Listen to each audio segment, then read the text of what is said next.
اللہ والیاں درجنوں مضامین کا مجموعہ ہے جو کہ مسلم خواتین کو ان پاک باز ہستیوں کے حالات سے آگاہ کیا جائے جن کے اسوہ حیات پر عمل کرنا ہی ان کی نجات و فلاح کا باعث ہو سکتا ہے۔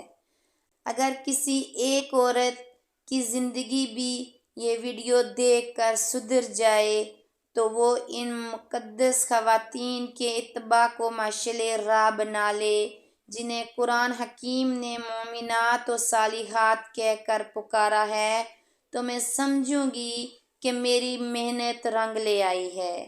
آج ہم حضرت سارہ رضی اللہ تعالیٰ عنہا کے متعلق آپ کو بتا رہے ہیں۔ بسم اللہ الرحمن الرحیم۔ السلام علیکم ورحمۃ اللہ وبرکاتہ۔ حضرت سارہ رضی اللہ تعالیٰ عنہا حضرت ابراہیم علیہ السلام خلیل اللہ کی پہلی بیوی تھی۔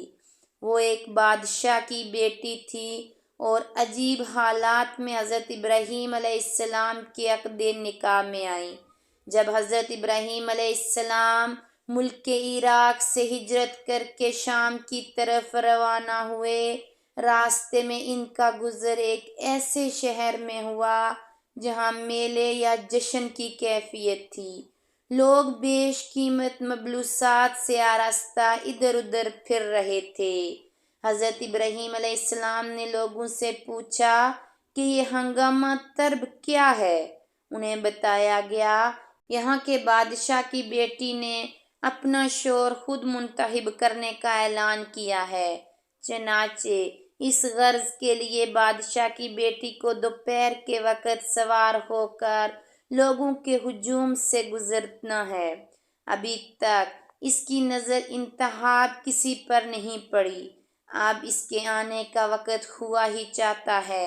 حضرت ابراہیم علیہ السلام حیران ہو کر لوگوں کی گفتگو سن رہے تھے کہ شہزادی کی سواری آ پہنچی۔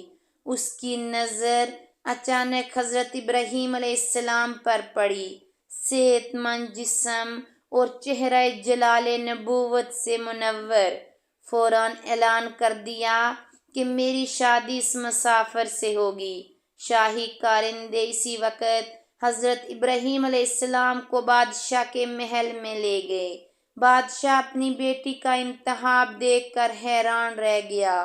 اس کا خیال تھا کہ اس کا ہونے والا داماد کوئی صاحب ثروت ہوگا۔ اب جو سادہ کپڑوں میں ملبوس ایک نادار آدمی دیکھا تو بہت افسوس ہوا۔ حضرت سارہ رضی اللہ تعالیٰ عنہا کو بارہا سمجھایا کہ تیرا اس کا کوئی جوڑ نہیں ہے، اپنے خیال سے باز آ جا، لیکن حضرت سارہ رضی اللہ تعالیٰ عنہا اپنے قول پر جمی رہی۔ چنانچہ مجبوراً بادشاہ نے اپنی لخت جگر کی شادی حضرت ابراہیم علیہ السلام سے کر دی۔ چند دن وہاں گزرنے کے بعد حضرت ابراہیم علیہ السلام نے مصر جانے کا ارادہ ظاہر کیا۔ حضرت سارہ رضی اللہ تعالیٰ عنہا نے اصرار کیا کہ وہ بھی ساتھ جائیں گی۔ حضرت ابراہیم علیہ السلام نے پہلے تو انہیں بہت روکا، لیکن آخر ان کی اصرار پر مجبور ہو کر انہیں بھی ہمراہ لیا اور مصر کی طرف چل پڑے۔ جب مصر کے قریب پہنچے تو معلوم ہوا کہ وہاں کا بادشاہ نہایت ظالم اور بدکار ہے اور اس نے حکم دے رکھا ہے کہ کوئی عورت جب تک بادشاہ کے ملاحظہ سے نہ گزرے نہ مصر کی حدود سے گزر سکتی ہے اور نہ وہاں قیام کر سکتی ہے۔ حضرت ابراہیم علیہ السلام نے حضرت سارہ رضی اللہ تعالیٰ عنہا کو ایک صندوق میں بند کر کے حدود مصر سے گزرنا چاہا کہ بادشاہ کے ضرر سے محفوظ رہیں، لیکن پہرے داروں نے صندوق کھول دیا اور حضرت سارہ رضی اللہ تعالیٰ عنہا اور حضرت ابراہیم علیہ السلام دونوں کو بادشاہ کے سامنے پیش کیا۔ بادشاہ نے حضرت ابراہیم علیہ السلام سے پوچھا کہ تم کون ہو اور یہ عورت کہاں لیے پھرتے ہو؟ حضرت ابراہیم علیہ السلام نے جواب دیا، میں ایک مسافر ہوں اور یہ عورت میری ایک قریبی رشتہ دار ہے، ہمارا شام جانے کا قصد ہے۔ بادشاہ نے کہا، تم دونوں کو ابھی چند روز یہاں ٹھہرنا ہوگا۔ یہ کہہ کر اس نے اپنے ملازموں کو ان کی رہائش کا بندوبست کرنے کا حکم دیا۔ حضرت ابراہیم علیہ السلام کو مجبوراً وہاں قیام کرنا پڑا۔ بادشاہ کی نیت حضرت سارہ رضی اللہ تعالیٰ عنہا کے متعلق صاف نہ تھی۔ ایک دن حضرت ابراہیم علیہ السلام کی عدم موجودگی میں بادشاہ بری نیت کے ساتھ حضرت سارہ رضی اللہ تعالیٰ عنہا کے قریب آیا۔ حضرت سارہ رضی اللہ تعالیٰ عنہا نے بارگاہ الہی میں دعا کی کہ ہے مولا کریم، مجھے اس کے شر سے بچا۔ اللہ تعالیٰ نے بادشاہ کو مفلوج اور بعض روایتوں کے مطابق اندھا کر دیا۔ اب وہ نہایت عاجزی سے گڑ گڑانے لگا اور اے نیک خاتون، میری خطا معاف کر اور خدا سے دعا کر کہ مجھے اپنی اصلی حالت میں لوٹا دے۔ حضرت سارہ رضی اللہ تعالیٰ عنہا نے کہا کہ میرا شوہر خدا کا محبوب پیغمبر ہے، تو اس سے معافی مانگ۔ بادشاہ نے حضرت ابراہیم علیہ السلام سے عفو و تذکیر چاہی۔ انہوں نے معاف کیا اور ان کے حق میں دعا مانگی۔ بادشاہ اپنی اصلی حالت پر لوٹ آیا اور اپنی طرف سے حضرت ابراہیم علیہ السلام کی خدمت میں ایک نیک سیرت عورت پیش کی، جن کا نام حضرت ہاجرہ رضی اللہ تعالیٰ عنہا تھا۔ آپ نے اس سے نکاح کر لیا اور پھر حضرت سارہ رضی اللہ تعالیٰ عنہا اور حضرت ہاجرہ رضی اللہ تعالیٰ عنہا دونوں کے ہمراہ شام کی طرف روانہ ہوئے۔ مختلف مقامات پر قیام کرتے ہوئے کنعان پہنچے۔ وہاں حضرت ہاجرہ رضی اللہ تعالیٰ عنہا کے بطن سے حضرت اسماعیل علیہ السلام پیدا ہوئے۔ حضرت سارہ رضی اللہ تعالیٰ عنہا کے کوئی اولاد نہ تھی۔ حضرت سارہ رضی اللہ تعالیٰ عنہا کچھ افسردہ سی تھی۔ حضرت ابراہیم علیہ السلام کو بارگاہ الہی سے حکم ہوا کہ ہاجرہ رضی اللہ تعالیٰ عنہا اور اسماعیل علیہ السلام کو کسی دوسرے مقام پر چھوڑ آؤ۔ حضرت ابراہیم علیہ السلام انہیں اس مقام پر چھوڑ آئے جہاں آج کل خانہ کعبہ ہے۔ اللہ تعالیٰ نے ایسے حالات پیدا کیے کہ وہاں آبادی ہو گئی۔ حضرت ہاجرہ رضی اللہ تعالیٰ عنہا کا ذکر اب میں آپ کو بعد میں بتاؤں گی۔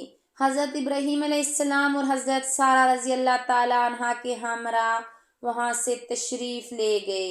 مدت گزر گئی، حضرت ابراہیم علیہ السلام بوڑھے ہو گئے اور حضرت سارہ رضی اللہ تعالیٰ عنہا بھی بہت ضعیف العمر ہو گئی۔ ان کے ہاں کوئی اولاد نہ تھی۔ حضرت سارہ رضی اللہ تعالیٰ عنہا اس خیال سے بہت مغموم رہتی تھی۔ حضرت ابراہیم علیہ السلام کی عادت تھی کہ کھانا تنہا نہ کھاتے تھے، کسی نہ کسی مہمان کو ضرور شریک طعام کر لیتے تھے۔ ایک دفعہ ایسا اتفاق ہوا کہ 7 روز تک کوئی مہمان نہ آیا۔ حضرت ابراہیم خلیل اللہ علیہ السلام بہت متفکر تھے۔ 7ویں دن 2 نوجوان مسافرانہ حیثیت سے آئے۔ حضرت ابراہیم علیہ السلام کو بے حد مسرت ہوئی۔ فوراً ایک بچڑا ذبح کیا اور اس کا گوشت بھون کر مہمانوں کے سامنے رکھا، لیکن مہمانوں نے کھانے کو ہاتھ تک نہ لگایا۔ حضرت ابراہیم علیہ السلام دل میں ڈرے کہ شاید مہمان ناراض ہیں۔ ان دونوں نے ہنس کر کہا، ہے خلیل اللہ، ہم فرشتے ہیں اور لوط کے قوم کو سزا دینے پر مقرر ہوئے ہیں۔ ہم تمہیں ایک بیٹے اسحاق کی پیدائش کی خوشخبری دیتے ہیں۔ حضرت سارہ رضی اللہ تعالیٰ عنہا یہ سن کر ہنس پڑی اور فرمانے لگی، یہ کیسے ہو سکتا ہے؟ میں تو بڑھیا بانجھ ہو چکی ہوں اور میرا شوہر بھی بوڑھا ہے۔ فرشتوں نے کہا کہ اللہ کے حکم سے سب کچھ ہو سکتا ہے۔ یہ کہہ کر وہ چل گئے۔ کچھ عرصے بعد حضرت سارہ رضی اللہ تعالیٰ عنہا کے ہاں حضرت اسحاق پیدا ہوئے اور اللہ تعالیٰ نے ان کی افسردگی اور حیرت کو مسرت میں تبدیل کر دیا۔ حضرت اسحاق بڑے جلیل القدر پیغمبر ہوئے۔ اللہ تعالیٰ جو چاہتا ہے وہ ضرور کرتا ہے۔